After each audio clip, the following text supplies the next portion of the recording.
শ্রদ্ধেয় দুইজন সহ আলোচক, মাননীয় সংসদ সদস্য মিস্টার বাবুল এবং আমাদের সাংবাদিক ভাই খাজা ভাই, এবং আমি দুজনের সাথে আমার কখনোই কোনো সময় পরিচয় হয়নি, আজকে প্রথম।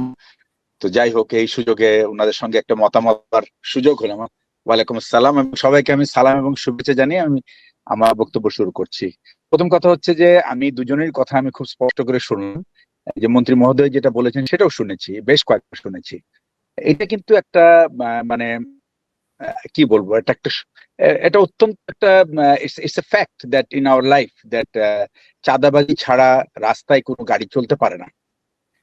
আমি সরকারি চাকরি করেছি অনেকদিন। Any money which is taken from anybody, সেটা কিন্তু অডিটের আওতায় না আসলে এটা কিন্তু কোনো অ্যাকাউন্টেবিলিটি থাকে না।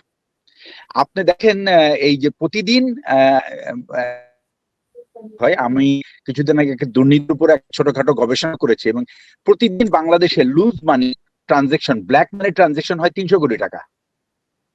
এটার একটা বিরাট অংশ রাস্তায় চাঁদাবাজি হয়, কিন্তু এটার ইফেক্টটা কিন্তু আছে সাধারণ মানুষের। প্রশ্নটা হচ্ছে যে যাদের নামে চাঁদাবাজি হচ্ছে, এই যে শ্রমিক কল্যাণ পরিষদ বা বা মালিক কল্যাণ পরিষদ, আমি আমি ওনারা ভালো বলতে পারবেন যে এই আসলে এই টাকাটা আসলে কাদের কল্যাণে ব্যয় হয়, আদৌ কি কারো কল্যাণে যায় নাকি এটা সরাসরি পকেটে যায়।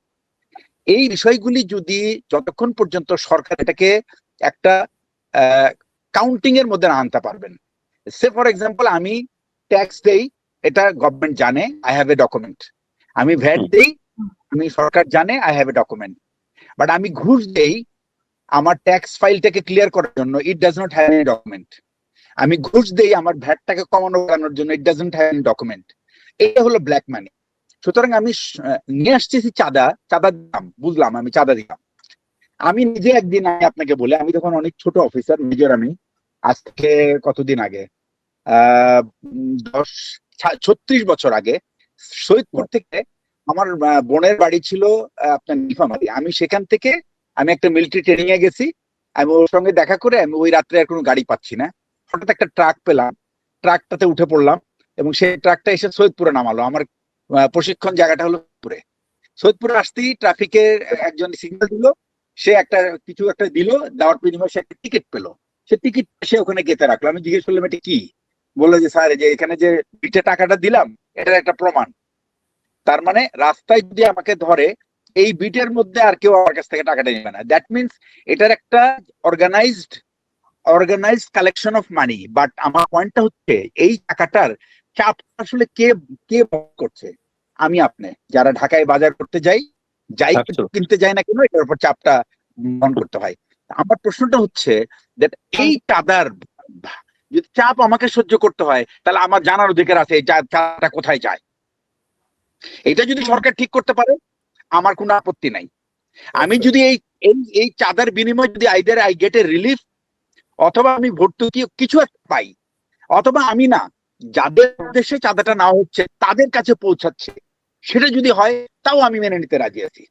কিন্তু unaccountable money, it will go to some powerful people, that I am not going to accept. Second হচ্ছে এই চাঁদাটা নেওয়ার উদ্দেশ্য কি? টক শোতে আছে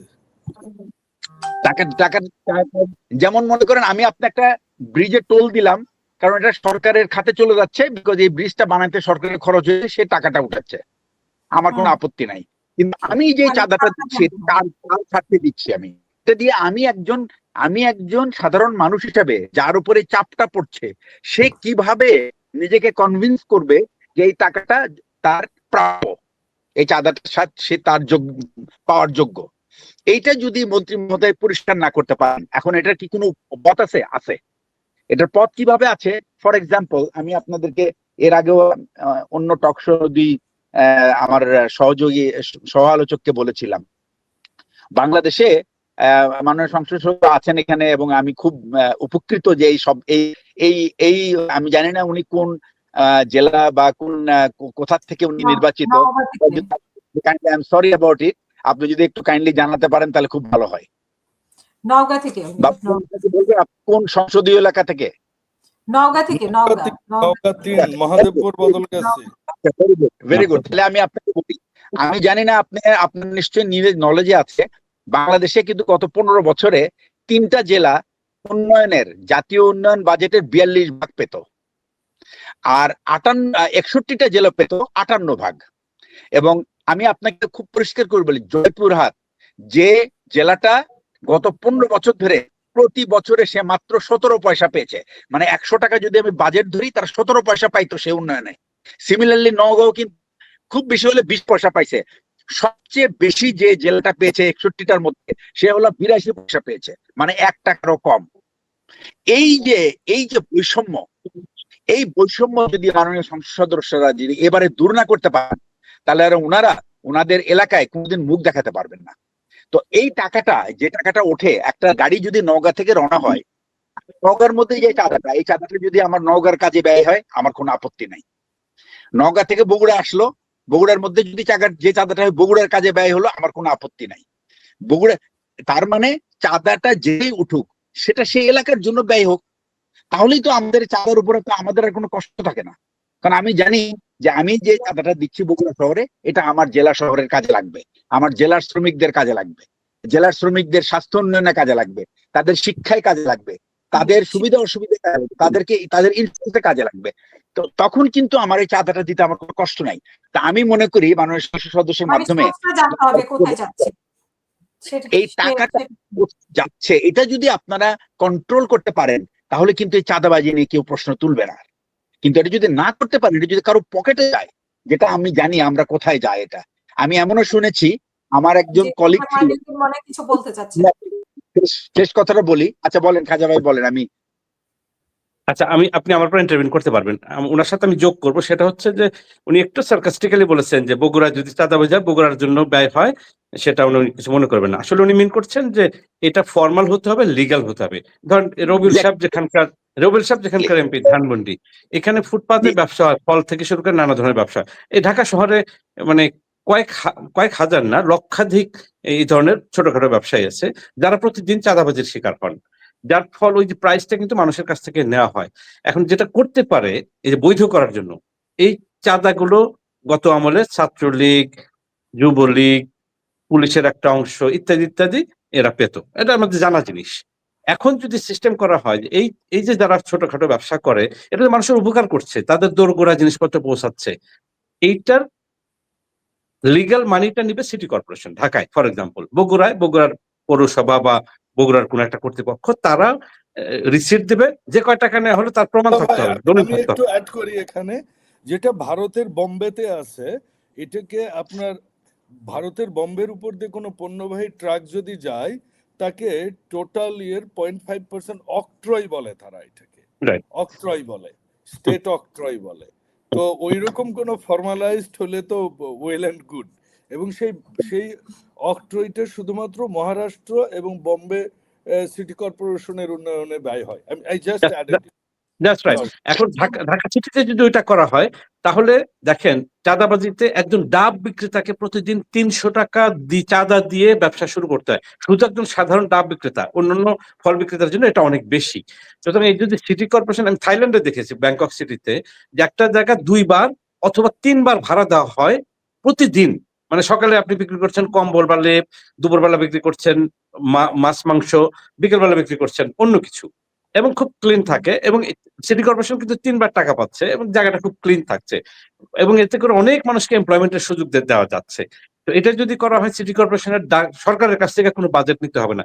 অনুরূপ ভাবে বগুড়ার উপর দিয়ে যখন ট্রাক আসছে বা রাজশাহী ক্রস করে অন্য জেলা দিয়ে আসছে, ওই রাস্তার কিন্তু ক্ষতিও হয়। হ্যাঁ, তো সেই হিসেবে ওই ফিগুলো যদি করা হয়, চাঁদাবাজি অটোমেটিক্যালি কমে যাবে। মানুষের উপর কিন্তু এই যে ইম্প্যাক্টটা আসে, অভিজ্ঞতা আসে মানুষের উপর জিনিস পণ্য ব্যবহার করার ফলে, মানুষ এখান থেকে রিলিফ পাবে। এক্স্যাক্টলি। তো যাই হোক, থ্যাংক ইউ ভাই আপনাকে to compliment me with the idea. এই জিনিসটা নিয়ে কিন্তু আমি অনেক দিন ধরে ভেবেছি যে এটা অ্যাকচুয়ালি কিভাবে করা যায়। তো আমার কাছে একটা পার্সোনাল ফর্মুলা আছে, যে ফর্মুলাটার একটা অংশ আমি আপনাকে বললাম। এবং শুধু তাই না, it is going to relieve the national development budget থেকে, রিলিভ করবে ন্যাশনকে। এবং তারা তখন হবে কি, তারা সেলফ মানে একটা যে স্থানীয় সরকার বা যে কর্তৃপক্ষে থাকুক, সে যে তার রেভিনিউটা আর্ন করছে, সেই রেভিনিউটা দিয়ে কিন্তু তার নিজের উপকার করছে। সুতরাং এই জিনিসটাকে ফর্মালাইজ করার ব্যাপারটা কিন্তু এটা অনেক একটু চিন্তা ভাবনা করে গবেষণা করে, এবং এটা কালেকশন সিস্টেম, আজকাল কোনো ব্যাপারই না এগুলি করা। It can be done electronically, এবং কোনো ক্যাশ ট্রানজেকশনও ক্যাশ জমা হবে, but it will know, government will know that এই টাকাটা জমা হয়েছে এই মাত্র। আর যদি জমা না হয়ে থাকে, এটা কিন্তু একটা ট্রেন্ড, আমি আপনাকে বলি, প্রত্যেকটা এই যে টোল সেন্টার গুলিতে আপনি গেলে বুঝতে পারবেন যে অ্যাকচুয়ালি একটা রাস্তা দিয়ে, যেমন ফর এক্সাম্পল আমি ছোট্ট একটা তথ্য দিই, আজ থেকে 3-4 বছর আগের কথা, যেমন মেঘনা গোমতী দিয়ে প্রতি রাত্রে 28,000 ট্রাক যায়, 28,000 ট্রাক, এবং সব মিলিয়ে 32,000 গাড়ি চলাফেরা করে। এর কত পার্সেন্ট ট্রাক, কতটা কোন সময়টায় ট্রাক যায়, কোন সময়টায় বাস যায়, কোন সময়টায় গাড়ি যায়, এটা কিন্তু পুরো হিসাব তাদের কাছে আছে। তো তার মানে এটা কিন্তু নিয়ন্ত্রণ করা অসম্ভব কিছু না আজকালকার যুগে। শুধুমাত্র দরকার কি গুড ইন্টেনশন, একটা ইন্টেন্ট দরকার, ইচ্ছা দরকার, এবং সেই ইচ্ছাটার প্রতিফলন দরকার পরিকল্পনায় এবং সেটা বাস্তবায়নে। এইগুলিকে যদি আপনি এক করতে পারেন, সুশাসন is must.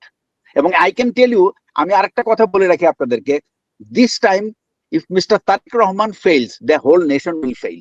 Remember that. We need to make sure that he does not fail. He cannot fail. Simple. আর কোনো এটার মধ্যে আর কোনো ifs and buts নাই। তাকে ব্যর্থ হইতে দেওয়া যাবে না। ইফ সে যদি ব্যর্থ হয়, পুরো বাংলাদেশ ব্যর্থ হয়ে যাবে। সো এটা উনাকেও বুঝতে হবে, উনার দলের প্রত্যেক এমপি কে বুঝতে হবে, এবং যারা উনার সাথে আছে, যাদের অনেক মানে আমরা জানি যে রাজনীতি থেকে অনেকেই অনেক কিছু প্রফিটেড হয়, বাট এই প্রফিটটাও যেন এমন থাকে যেন তারা বুঝতে পারে যে এই প্রফিটের মাত্রাটা কোথায়। এই যে পদ্মা ব্রিজ বেগম খালেদা জিয়া যখন প্রথম এস্টিমেট করেছিল এটা 8,000 কোটি টাকা ছিল, সেটা এখন 40,000 কোটিতে গিয়ে ঠেকছে। এবং এই যে জিনিসগুলি, প্রসেসগুলি কিভাবে হয়, কারণ এই সমস্ত প্রজেক্টের ইভ্যালুয়েশন এবং প্রজেক্টের এক্সপেন্ডিচার, এই যে বাজেট পাসের জন্য কাউকে জবাবদিহি করতে হয় না। এই যে আমাদের মাননীয় সংসদ সদস্য আসেন, উনারা যদি এই সমস্ত বাজেট কমিটিতে বসে যদি উনার ওই যিনি বাজেটটা দিচ্ছেন, যে এস্টিমেট দিচ্ছেন, তাকে যদি আপনি ভালো মতো চেপে ধরেন, তাহলে সে প্রত্যেকটা জিনিস আপনাকে ব্যাখ্যা করতে বাধ্য, এবং এটাই হলো জবাবদিহিতা। এবং এটা যদি আপনাকে স্যাটিসফাই না করতে পারে, you don't approve the budget, বাস দ্যাটস ইট। তাহলে কোনো দেখবেন যে আপনি সবকিছু সিধা হইতে থাকবে আস্তে। এই অভ্যাসটা আমাদের ভিতরে ফেরত আনতে হবে। ঠিক আছে, এটাই আমি মনে করি এই কথা বলে শেষ করছি। অসংখ্য ধন্যবাদ।